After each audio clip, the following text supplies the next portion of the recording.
ശ്രീനാരായണ ഗുരുവിന് ഏറ്റവും പ്രിയപ്പെട്ട ഇടങ്ങളിലൊന്നാണ് ആലുവയിലെ അദ്വൈത ആശ്രമവും പരിസരവും.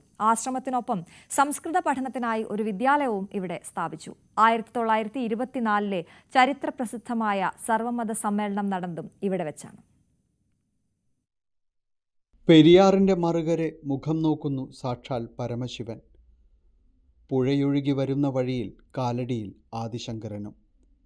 ആലുവ തൻ്റെ ആശ്രമത്തിനായി തിരഞ്ഞെടുക്കാൻ ശ്രീനാരായണ ഗുരുവിന് മറ്റ് കാരണങ്ങൾ അന്വേഷിക്കേണ്ടതില്ലായിരുന്നു.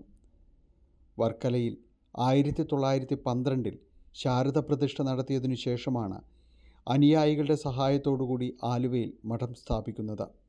മഠത്തിനൊപ്പം സ്ഥാപിച്ച പഠനകേന്ദ്രം ഒട്ടനവധി പ്രഗത്ഭരെയാണ് സംഭാവന ചെയ്തത്.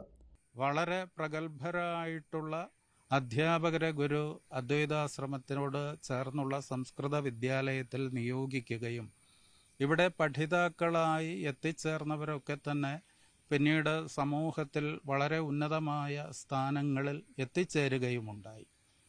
മഹാനായ അയ്യൻകാളിയുടെ പുത്രി ഭർത്താവായിട്ടുള്ള ടി കേശവൻ ശാസ്ത്രി, അദ്ദേഹം തിരുവിതാംകൂർ നിയമസഭയിലെ ഡെപ്യൂട്ടി സ്പീക്കർ പദവി വരെ അലങ്കരിച്ച ആളാണ്.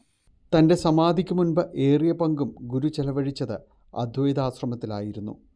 പെരിയാറിൻ്റെ ഈ ഓളങ്ങളോട് ചേർന്നുള്ള അദ്വൈതാശ്രമം ശ്രീനാരായണ ഗുരുവിന് ഏറെ പ്രിയപ്പെട്ട ഇടങ്ങളിൽ ഒന്നായിരുന്നു. കേരളത്തിൻ്റെ സാമുദായിക സാംസ്കാരിക തലങ്ങളിലെല്ലാം ഇത് ചെലുത്തിയ സ്വാധീനവും ചെറുതല്ല. അതിലേറ്റവും എടുത്തു പറയേണ്ടത് 1924 സർവമത സമ്മേളനം തന്നെയാണ്. ശിവരാത്രി ദിനത്തിൽ ആശ്രമത്തിനോട് ചേർന്നുള്ള പന്തലിലായിരുന്നു ചരിത്രപ്രസിദ്ധമായ സർവമത സമ്മേളനം നടന്നത്. കേരളത്തിൻ്റെ സാമുദായിക അന്തരീക്ഷവും അന്ന് കലുഷിതമായിരുന്നു. അദ്വൈതാശ്രമത്തിൽ നടന്ന ഏറ്റവും പ്രധാനപ്പെട്ട ഒരു സംഭവം എന്ന് പറയാൻ കഴിയുന്നത് 1924 മാർച്ച് മാസം 3-4 തീയതികളിലായി ഇവിടെ നടന്ന സർവമത സമ്മേളനമാണ്.